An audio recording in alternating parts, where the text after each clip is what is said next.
Geht das? Vielen Dank. Man hat mich gebeten, dass ich auf Französisch spreche. Die Slides sind auf Englisch. Genau, ein bisschen näher. Und man hat mich auch gebeten, dass ich langsam spreche. Ich werde versuchen, mein Tempo zu reduzieren. Okay. J'ai quelques conflits d'intérêts. Je participe aussi à l'ESMID Study Group pour Antimicrobial Stewardship. Et je suis consultant à l'OMS pour les Essential Medicines and Health Products, qui s'occupe aussi un peu d'antibiotic stewardship. Alors, le plan de la présentation, je vais quand même si vous tous savez qu'est-ce que c'est l'antibiotic stewardship, je vais faire quelques commentaires. Après, quelques données sur la qualité de l'utilisation des antibiotiques dans les hôpitaux en Suisse, la situation concernant l'antibiotic stewardship en Suisse actuellement, un peu de comparaison avec d'autres pays, et après, qu'est-ce qui est prévu pour la Suisse.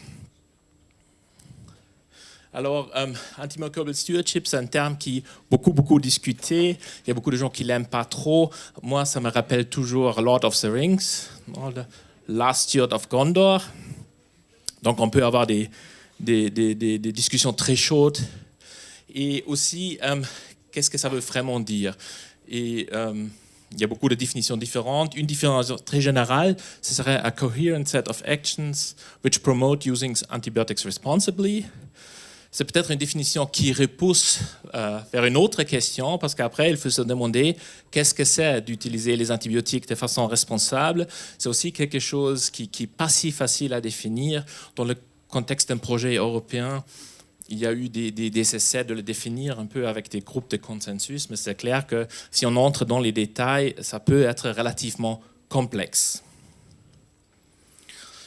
C'est qu'on sait maintenant, où il y a une bonne évidence que l'antibiotic stewardship peut avoir un impact positif. Il y a les revues de Cochrane, de Peter Davey de l'année dernière. Par exemple, on sait que ça peut augmenter la compliance avec les recommandations, qu'on peut diminuer la durée de traitement antibiotique, que ça peut avoir aussi un effet sur la durée de séjour et qu'en termes de sécurité, il n'y a pas de différence en termes de mortalité si on fait une intervention stewardship vers ce qu'on fait habituellement. Par contre, si on regarde un peu le but final de l'antibiotic stewardship, c'est de diminuer la résistance et avoir un impact sur le Clostridium. Les données sont un peu moins fortes, c'est parce que c'est aussi beaucoup plus difficile de vraiment prouver parce qu'il y a tellement d'autres choses qui jouent un rôle. Mais pour le Clostridium, il y a quand même des données. En ce qui concerne les bactéries gram-négatif résistantes, gram-positif résistantes, l'évidence est un peu plus faible, justement parce que c'est aussi plus difficile à prouver. Après, une question qui se pose souvent, est-ce que l'antibiotic stewardship peut épargner de l'argent? C'est très difficile aussi à établir parce qu'on peut se demander quels sont les coûts dont on tient compte. Est-ce que c'est juste le prix des antimicrobiens ou est-ce qu'on tient compte aussi des complications comme Clostridium difficile, etc. Quelle perspective est-ce qu'on utilise? Celui de l'hôpital, celui de l'assureur, etc. Mais il y a certaines revues qui montrent qu'on peut réduire les coûts. Bien sûr, comme vous savez, en Suisse, les antibiotiques, la plupart ne sont pas très chers. Ici, on traite quelqu'un avec la pénicilline, ça peut coûter beaucoup plus cher que donner juste ceftriaxone. Maintenant, quelques mots sur l'utilisation des antibiotiques en Suisse. Vous avez vu tous les rapports. Ça vient d'être publié. Donc, une consommation donc, vous voyez trois données différentes. Les barres, c'est la consommation à l'hôpital en defined daily doses par jour patient. La barre plus haute, c'est les soins intensifs, donc une consommation plus élevée comme c'est habituel. Et l'autre, c'est l'hôpital entier. Et vous avez aussi cette ligne qui est DDD par admission, donc des dénominateurs différents. Et on sait que si on change les dénominateurs, on peut avoir quelquefois des résultats différents. C'est qu'on voit quand même qu'il y a eu une certaine augmentation. Si on regarde les DDT par 100 pour jour patient, par contre, il y a une diminution de durée de séjour. Non, pose la question comment est-ce qu'on se compare au niveau international. J'ai quelques données aussi pour ça. Mais avant, je voulais montrer les données du Swiss Noso Report. Si on voit la prévalence de l'utilisation d'antibiotiques un jour donné dans les hôpitaux en Suisse, je suis très content parce que pour une fois, la Romandie a une utilisation qui est un peu inférieure au... Et aussi, si on regarde les données du Unraised Report, la consommation a moins augmenté en Romandie qu'en Suisse alémanique. Donc il y a certaines différences. Maintenant, comment est-ce qu'on se compare au niveau international? Ça, c'est les données ANRESIS. Je mis les HUG parce que, voilà, on n'est pas si mauvais que ça. Mais vous voyez qu'il y a quand même une grande différence en utilisation. Là, en marron, c'est les centres universitaires. Si on compare ça avec les données internationales, c'est assez similaire. Donc, c'est différent avec la consommation en ambulatoire, où la Suisse a une consommation qui est plutôt très basse. Si on regarde la consommation à l'hôpital, c'est similaire à la France ou l'Allemagne.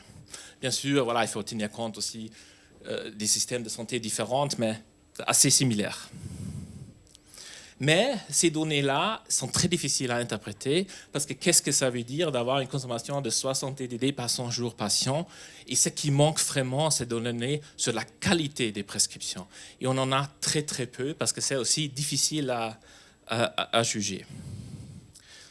Ça, je le montre parce que c'est un travail de l'OMS de catégoriser les antibiotiques dans des classes différentes, un peu selon leur impact sur la résistance.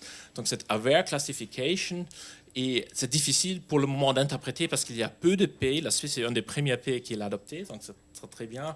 Vous voyez les différentes catégories en pourcentage. Donc, les antibiotiques de réserve, ce serait surtout la cholestine, tigecycline, daptomycine, etc. L'utilisation reste faible. Par contre, le watch group, donc des antibiotiques qui ont quand même un impact écologique, c'est par exemple les céphalosporines de 3e génération et quinolone, ça fait environ un tiers de l'utilisation.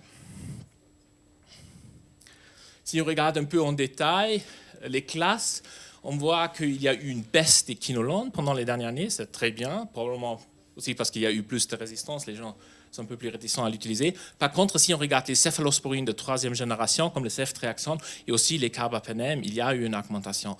Donc, même si on n'a pas des données de qualité détaillées, et pour tout le monde qui travaille en clinique comme infectiologue, il y a beaucoup de potentiel, je pense, d'améliorer l'utilisation. Il y a des traitements trop larges, des traitements trop longs, etc. Alors, quelle est la situation actuelle d'antibiotic stewardship dans les hôpitaux en Suisse? Et vous avez probablement vu ce survey de Suisse Noso qui a été fait il y a environ 2 ans. Donc, il faut toujours faire attention parce que c'est self-reported et voilà, on peut entendre les questions différentes et je pense qu'il y a en partie, en anglais on dirait social desirability bias. Si on dit est-ce que vous faites ça, on dit oui, oui, bien sûr. Donc, 63 hôpitaux analysés, donc pas mal d'hôpitaux qui ont aussi répondu, et surtout des hôpitaux de petite taille, vous voyez, environ la moitié inférieure à 200 lits. Donc, qu'est-ce qu'étaient les résultats? Donc, on voit que les infectiologues sont très présents. On pourrait dire que la Suisse est saturée par infectiologues. Hein. Il y a pratiquement chaque hôpital a son infectiologue, un peu moins de microbiologistes. Des comités d'antibiotic stewardship pas très fréquents, seulement 1/5 des hôpitaux, et Official Antibiotic Stewardship Programme, c'est de nouveau une question un peu de définition, mais très peu d'hôpitaux. J'étais un peu surpris de voir que quand même il y a des hôpitaux privés qui ont ça. Et c'est en place en médiane depuis 6 ans. Et si on regarde le temps dédié spécifiquement, c'est relativement peu. Hein. En 3 heures, je pense qu'on est d'accord qu'en 3 heures par semaine, on n'arrive pas vraiment à faire l'antibiotic stewardship. Donc, si on compare ça au niveau international, je pense c'est un peu sous-développé. Si on regarde un peu les objectifs, qu'est-ce qui était mentionné comme objectif? Là, j'étais aussi un peu surpris parce que si on regarde un peu la définition d'antibiotic stewardship, c'est quand même d'améliorer la prescription d'antibiotiques. C'était seulement un peu moins de la moitié des personnes qui ont mentionné ça. Et la première chose, c'était la réduction de la résistance antimicrobienne, où, comme je vous ai montré, l'évidence est quand même un peu plus faible. Quelles étaient les barrières? Désolé, ça, il y a eu un couac, mais quelles étaient les barrières et qu'est-ce que étaient en anglais on dit enablers? Donc, ce n'est pas surprenant. Je pense que si on fait ça au niveau international, on aura les mêmes réponses, que le barrière, c'est le manque de personnel, c'est le manque d'argent et en partie aussi prescriber opposition, donc les autres médecins qui ne voient pas vraiment la nécessité. Et on sait tout aussi qu'il y a certaines disciplines qui sont un peu plus réticentes que d'autres. Et qu'est-ce qui peut aider pour implémenter? C'est justement d'avoir les ressources, d'avoir des équipes multidisciplinaires et bien sûr avoir un support aussi de l'administration de l'hôpital. Ça, c'est les recommandations, les guidelines des hôpitaux. On avait parlé des guidelines, c'était surtout la communauté, ici pour les hôpitaux. Donc la plupart des hôpitaux, ils ont des recommandations qui sont aussi updated tous les deux ans.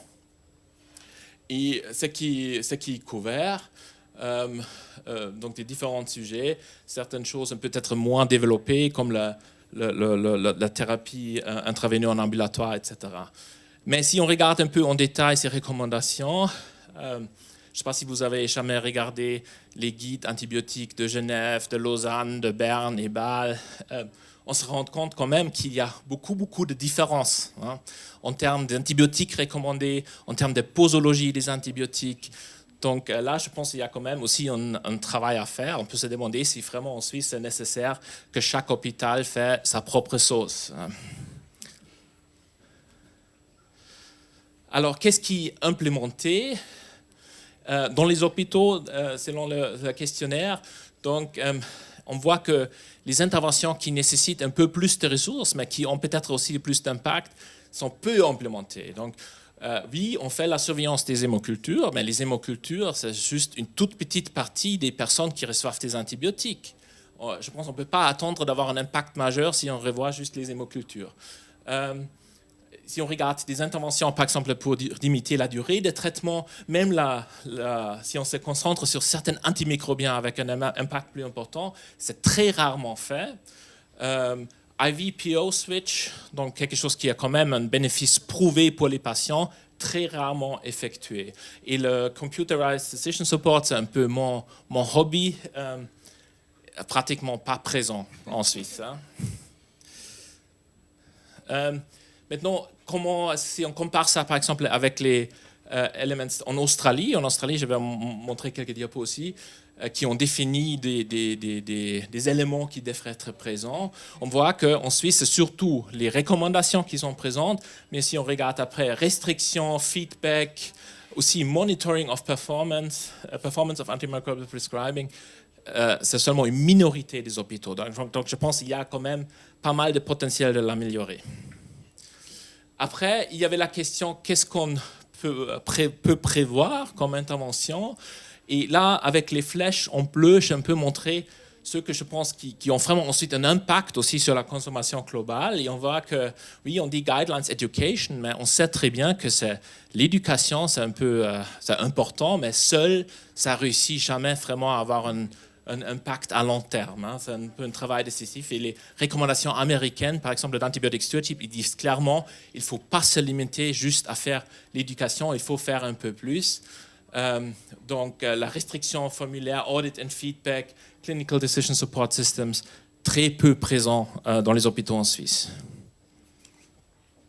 Et ce qui est quand même surprenant, que en Suisse, il y a encore beaucoup de difficultés d'avoir les données de consommation vraiment.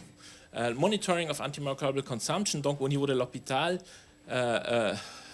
encore plus fréquent, mais si on regarde au niveau des unités, parce qu'on sait tous que pas toutes les unités ont les mêmes problèmes de mauvaise utilisation d'antibiotiques, donc très rarement qu'on a vraiment des données real-time. Si je connais le problème à Genève, si je veux les données, c'est extrêmement difficile de les obtenir real-time, même si les hôpitaux ont des données électroniques, d'avoir accès à ces données, il faut toujours attendre et je pense que c'est quelque chose qui doit être simplifié. Alors, si on regarde le monitorage de la qualité des prescriptions, essentiellement, ça se limite à la prophylaxie chirurgicale. Il y a très peu d'hôpitaux qui regardent d'autres indicateurs de qualité. Après, voilà, Julia Bielecki m'a donné ces données, m'a montré qu'il y avait aussi des interviews avec 3 représentants d'hôpitaux universitaires et 3 d'hôpitaux cantonaux. Et les points qui étaient soulevés, c'était surtout voilà, peu d'hôpitaux peuvent implémenter des interventions actives. Il y avait quand même un souci que l'impact de l'autonomie du médecin, c'est quelque chose qu'on voit en réalité. Et les données informatiques, c'est un problème, hein, parce que c'est relativement peu flexible. Si on veut implémenter quelque chose, ça prend beaucoup de temps, beaucoup de patience. Le personnel est un problème, le monitorage de la consommation antibiotique, et que quand même, il y a une certaine volonté d'avoir une approche nationale. Alors, si je résume pour moi, je pense que comparé aux autres pays en Europe et en Amérique du Nord, Australie, l'antibiotic stewardship n'est pas très bien établi, malgré une longue tradition en maladies infectieuses. Maintenant, on peut bien sûr dire que les maladies infectieuses font aussi d'antibiotic stewardship, mais il faut aussi dire que les infectiologues ne sont pas toujours les meilleurs stewards, hein, selon mon expérience. Même certains aspects essentiels de l'antibiotic stewardship, comme juste avoir des données de la consommation, ce n'est pas la règle en Suisse. Alors, quelques mots juste sur les autres pays. Donc, il y a pas mal de pays en Europe maintenant qui ont publié leurs recommandations antibiotic stewardship. Il y a certains pays où c'est mandaté par loi d'avoir un programme antibiotic stewardship. La France, par exemple, l'Allemagne maintenant aussi, c'est devenu obligatoire. Donc, il y a quelque chose qui bouge en Europe. Il y a certains pays qui mettent même des targets. Ça, c'est un peu mélangé communauté et hôpitaux. Mais vous voyez que, par exemple, les Pays-Bas, réduction de 50% ou plus de l'utilisation sous-optimale des antibiotiques. Très difficile à mesurer, mais c'est ça qu'il faut, je pense, faire.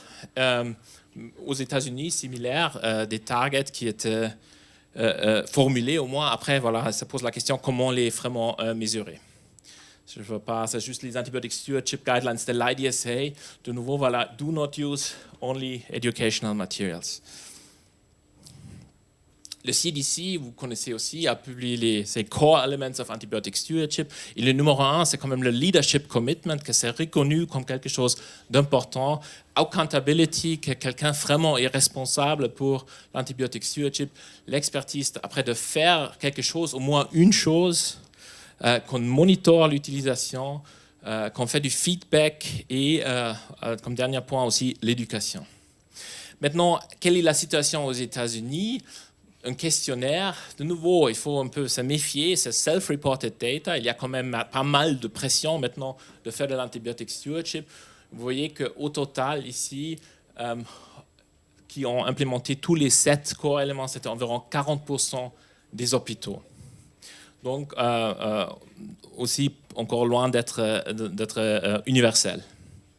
Les Pays-Bas, c'est quand même un contrôle d'infection ou un antibiotique stewardship, un pays vraiment exemplaire, je pense. Ils ont des recommandations très détaillées et eux, ils ont décidé d'appeler ça A-Team, basé sur cette série télévision. Et ils ont fait aussi des questionnaires, ils répètent ça chaque année, donc taux de réponse plus élevé qu'en Suisse. Et là, maintenant, la plupart des hôpitaux, ils ont vraiment une antibiotic stewardship team qui est toujours multidisciplinaire. Aux Pays-Bas, souvent, c'est les microbiologues qui font aussi les maladies infectieuses, c'est un peu différent le système. Mais voilà, il y a un mandat des hôpitaux dans la plupart des hôpitaux et il y a aussi 40% où vraiment il y a un budget dédié. Le time investment, vous vous rappelez peut-être en Suisse, c'était, voilà, je l'ai mis 3 heures médiane, là c'est 17 heures. Donc plus de temps dédié. Et le budget était en médiane de 0,6 FTE par 500 lits. Et ce qui peut être intéressant aussi à voir, que c'est vraiment multidisciplinaire. Par exemple, ici, vous avez aussi infirmières participant dans les activités d'antibiotic stewardship. Dans d'autres pays aussi, c'est beaucoup les pharmaciens. Je pense que c'est une ressource qu'en Suisse, on n'utilise pas assez, au moins à Genève, que vraiment d'autres disciplines peuvent jouer un rôle dans l'antibiotic stewardship.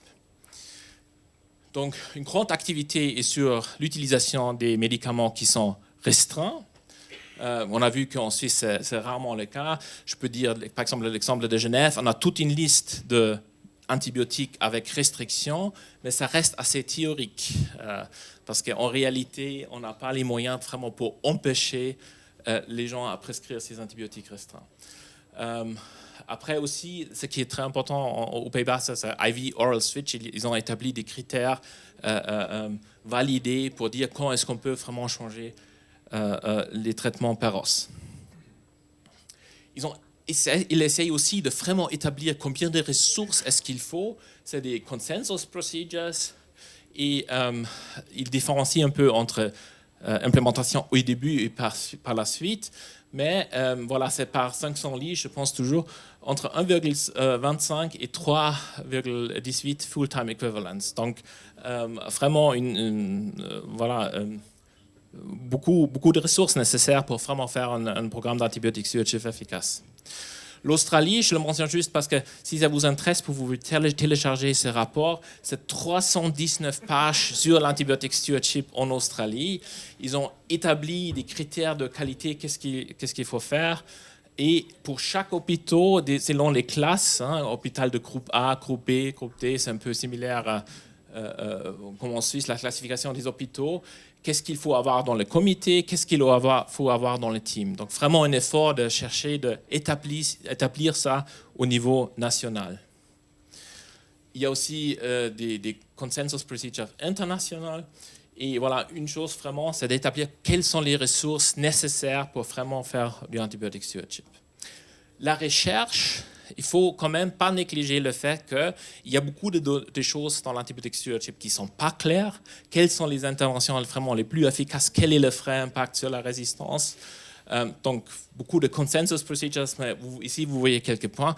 Je voulais juste mentionner que, voilà, avec le PNR 72, il y a quelques projets pour l'antibiotic stewardship qui sont en cours. À Genève, on fait une intervention, par exemple, avec la prescription électronique, une intervention directement dans le système ou avec une app pour l'antibiotic stewardship. Quels sont les prochains pas? Alors, je pense une chose importante, c'est vraiment de faciliter le reporting et la surveillance de la consommation d'antibiotiques, aussi justement pour pouvoir plus facilement peut-être se comparer à d'autres hôpitaux. Il faut des définitions claires, ça doit être simple. Peut-être avoir des modules plus spécifiques pour mesurer aussi la qualité. Les interventions, on se rend compte bien sûr qu'il y a pas mal de différences entre les hôpitaux, donc ça doit être adaptable. Et il faut établir la structure minimale pour l'antibiotic stewardship en termes de personnel et recommandations. Désolé, et voilà, donc il faut l'adapter. Et là, on n'est pas encore au point où on a fait des propositions concrètes. On est en train de discuter qu'est-ce qui est vraiment le plus adéquat et comment le faire. Mais voilà, je pense en Suisse, on a besoin de plus d'antibiotic stewardship. Merci.